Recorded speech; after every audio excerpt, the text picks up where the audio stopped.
Hi, good morning. അപ്പോൾ നമുക്ക് ഇന്നൊരു സിമ്പിൾ ആയിട്ടുള്ള മെഴുക്കുവരട്ടി ഉണ്ടാക്കിയാലോ. സാധാരണ നമ്മൾ മത്തങ്ങ ഉപയോഗിച്ച് അങ്ങനെ മെഴുക്കുവരട്ടി ഉണ്ടാക്കാറില്ല. ഇന്ന് നമ്മൾ ഉണ്ടാക്കുന്നത് മത്തങ്ങയുടെ ഒരു ചെറിയ മധുരവും അതുപോലെ തന്നെ നല്ല എരിവും ഒക്കെയുള്ള അടിപൊളി ഒരു മെഴുക്കുവരട്ടിയാണ്. ചോറിൻ്റെ കൂടെ വളരെ നല്ല കോമ്പിനേഷനാണ്. അപ്പോൾ നമുക്ക് എങ്ങനെയാണ് നമ്മുടെ മത്തങ്ങ മെഴുക്കുവരട്ടി തയ്യാറാക്കുന്നത് നോക്കാം.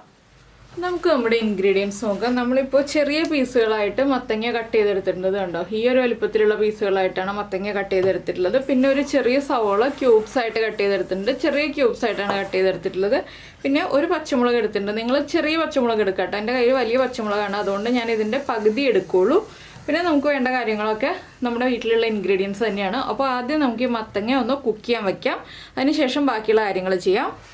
അപ്പോൾ ഞാനൊരു ചട്ടി വെച്ചിട്ടുണ്ട്. ചട്ടിയിലേക്ക് നമ്മൾ കട്ട് ചെയ്ത് വെച്ചിരിക്കുന്ന മത്തങ്ങ ഇട്ട് കൊടുക്കുകയാണ്. ഞാനിപ്പോൾ ഒരു 1/4 കിലോ മത്തങ്ങ എടുത്തിട്ടുള്ളൂ കേട്ടോ.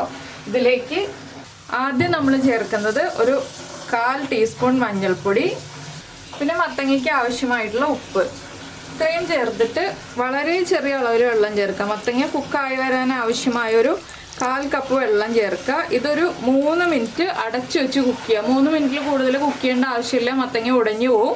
അതുകൊണ്ട് തന്നെ 3 മിനിറ്റ് ഒന്ന് അടച്ചു വെച്ച് കുക്ക് ചെയ്യുക. ഇതിലേക്ക് നമ്മൾ നേരത്തെ എടുത്ത പച്ചമുളകിൻ്റെ പകുതിയും കൂടി ഒന്ന് കട്ട് ചെയ്ത് ചേർക്കാം.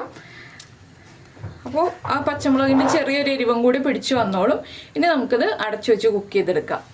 ഇപ്പോൾ നമ്മുടെ മത്തങ്ങയൊക്കെ കുക്കായി കഴിഞ്ഞു. ഞാൻ വേറെ ചീനച്ചട്ടി വെച്ചിട്ടുണ്ട് മെഴുക്കുവരട്ടി ആക്കാനായിട്ട്. ചീനച്ചട്ടിയിലേക്ക് ഒരു 2 ടീസ്പൂൺ വെളിച്ചെണ്ണ ഒഴിച്ചിട്ടുണ്ട്. ഒരുപാട് വെളിച്ചെണ്ണ വേണ്ട കേട്ടോ, 2 ടീസ്പൂൺ മതി. വെളിച്ചെണ്ണ ഒന്ന് ചൂടായി തുടങ്ങുമ്പോൾ ഒരു 1/2 ടീസ്പൂൺ കടുക് ചേർത്ത് കൊടുക്കാം. കടുക് ഒന്ന് പൊട്ടി തുടങ്ങട്ടെ. അപ്പോൾ ഇതിലേക്ക് മുളക് പൊടി അല്ല കേട്ടോ നമ്മൾ ചേർക്കുന്നത്, ചതച്ച മുളകാണ്, നമ്മുടെ ക്രഷ്ഡ് ചില്ലി. അപ്പോൾ നിങ്ങളുടെ കയ്യിൽ ചില്ലി ഫ്ലേക്സ് ഉണ്ടെങ്കിൽ ചില്ലി ഫ്ലേക്സ് ചേർക്കുക, ഇല്ലെങ്കിൽ 2-3 വറ്റൽമുളക് ഒന്ന് ചതച്ച് ചേർക്കുക. മിക്സിയിൽ ഒന്ന് കറക്കിയെടുക്കുക. അപ്പോൾ കടുക് പൊട്ടിക്കഴിഞ്ഞിട്ട് നമുക്ക് ബാക്കിയുള്ള കാര്യങ്ങളൊക്കെ ആഡ് ചെയ്യാം. ഇപ്പോൾ നമ്മുടെ കടുക് പൊട്ടിക്കൊണ്ടിരിക്കുന്നുണ്ട്. അപ്പോൾ നമ്മുടെ സവോളയാണ് ഇനി നമുക്ക് ചേർക്കാനുള്ളത്. സവോള ചേർക്കുമ്പോൾ സവോള നന്നായിട്ട് കുക്കായി പോകരുത് കേട്ടോ, അത് പ്രത്യേകം ശ്രദ്ധിക്കാം. ഈ ഒരു റെസിപ്പിയിൽ സവോള ഇടയ്ക്ക് നമുക്ക് കടിക്കാൻ കിട്ടണം, ആ പാകത്തിൽ വേണം നമ്മൾ ചേർക്കാനായിട്ട്. വളരെ സിമ്പിളായിട്ടുള്ള റെസിപ്പിയാണ്. അപ്പോൾ നിങ്ങൾ ഇതുപോലെ ട്രൈ ചെയ്ത് നോക്കിയില്ലെങ്കിൽ ഉറപ്പായിട്ടും ട്രൈ ചെയ്ത് നോക്കുക.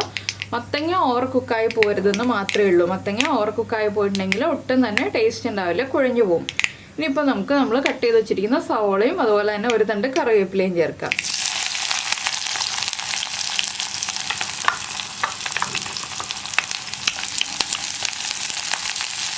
സവോള ഒന്ന് വഴറ്റിയെടുക്കാനേ പാടുള്ളൂ, ഒരുപാട് അങ്ങോട്ട് വഴറ്റരുത്.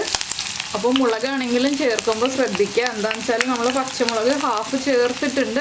നിങ്ങൾ ചെറിയ പച്ചമുളകാണ് ചേർക്കുന്നതെങ്കിൽ ആ പച്ചമുളകിൻ്റെ എരിവ് ഉണ്ടാവുമല്ലോ, അതിനനുസരിച്ച് നമ്മൾ കുറച്ചേ മുളക് ചേർക്കാൻ പാടുള്ളൂ. ഞാനിപ്പോൾ സവോളയിലേക്ക് ഉപ്പ് ചേർക്കുന്നില്ല കേട്ടോ, മത്തങ്ങയിലേക്ക് ഉപ്പ് ചേർത്തതല്ല, അതുകൊണ്ട് തന്നെ സവോളയിലേക്ക് ഉപ്പ് ചേർക്കുന്നില്ല. ഇത്രയും സവോള വഴറ്റുന്നുള്ളൂ. ഇനി ഫ്ലെയിം കുറച്ചിട്ട് ഇതിലേക്കൊരു 1/4 ടീസ്പൂണിനും 1/2 ടീസ്പൂണിനും ഇടയിൽ ഒരു 1/4 ടീസ്പൂണിലും കുറച്ചും കൂടി ചില്ലി ഫ്ലേക്സ് ചേർത്ത് കൊടുക്കുന്നുണ്ട്. അത് നമ്മുടെ എരിവനുസരിച്ച് ചേർക്കാം. പിന്നെ കളറിന് വേണമെന്നുണ്ടെങ്കിൽ നമുക്കൊരു 2 പിഞ്ച് കാശ്മീരി ചില്ലി പൗഡർ ചേർക്കാം. അത് ഈ മുളകൊന്ന് കുക്കായി വരുമ്പോഴേ ചേർക്കാൻ പാടുള്ളൂ. ഞാനിപ്പോൾ 2 പിഞ്ച് കാശ്മീരി ചില്ലി പൗഡറും കൂടി ചേർക്കുന്നുണ്ട്, ഒരു കളർ കിട്ടാനായിട്ട്. ഒരുപാടായി പോകരുത് കേട്ടോ, ഒന്നും എരിവ് കൂടിപ്പോയിട്ടുണ്ടെങ്കിൽ ടേസ്റ്റ് ഉണ്ടാവില്ല. പിന്നെ മത്തങ്ങയുടെ മധുരം അറിയാതിരിക്കുകയും ചെയ്യും നമ്മളിങ്ങനെ മുളകും പച്ചമുളകും എല്ലാം ചേർത്ത് വരുമ്പോൾ. ഇനി നമുക്കിതിലേക്ക് നമ്മൾ വേവിച്ച് വെച്ചിരിക്കുന്ന മത്തങ്ങ ചേർത്ത് കൊടുക്കാം. വളരെ സിമ്പിളായിട്ട് നമുക്ക് ചോറിൻ്റെ കൂടെയും കഞ്ഞിയുടെ കൂടെയും ഒക്കെ കഴിക്കാൻ പറ്റുന്ന നല്ലൊരു മെഴുക്കുവരട്ടി റെഡിയാക്കിയെടുക്കാം. അപ്പോൾ നമ്മുടെ കാശ്മീരി ചില്ലി പൗഡറും ചില്ലി ഫ്ലേക്സും എല്ലാം കുക്കായിട്ടുണ്ട്. ഇനി നമ്മൾ വേവിച്ച് വെച്ചിരിക്കുന്ന മത്തങ്ങ ചേർത്തിട്ട് ഒരുപാട് ഇളക്കി ഉടച്ചു കളയരുത്. ഇനി ഹൈ ഫ്ലെയിം ആക്കി വെച്ചോളൂ കേട്ടോ.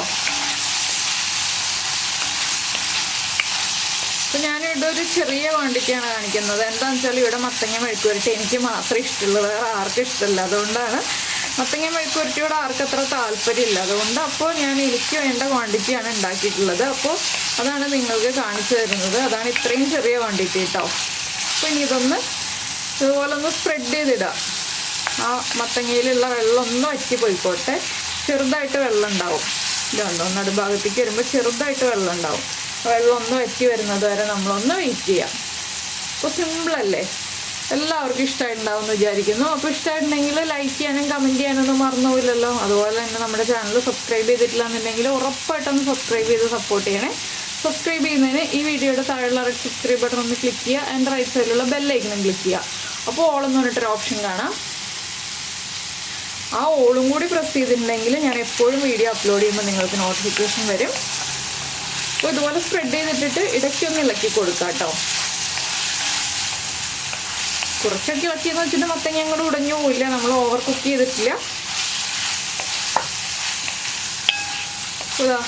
വളരെ സിമ്പിളായിട്ടുള്ള മത്തങ്ങ മെഴുക്ക് പുരട്ടി റെഡി ആയിക്കൊണ്ടിരിക്കുകയാണ്. അപ്പോൾ എങ്ങനെയുണ്ട്, എല്ലാവർക്കും ഇഷ്ടമായോ?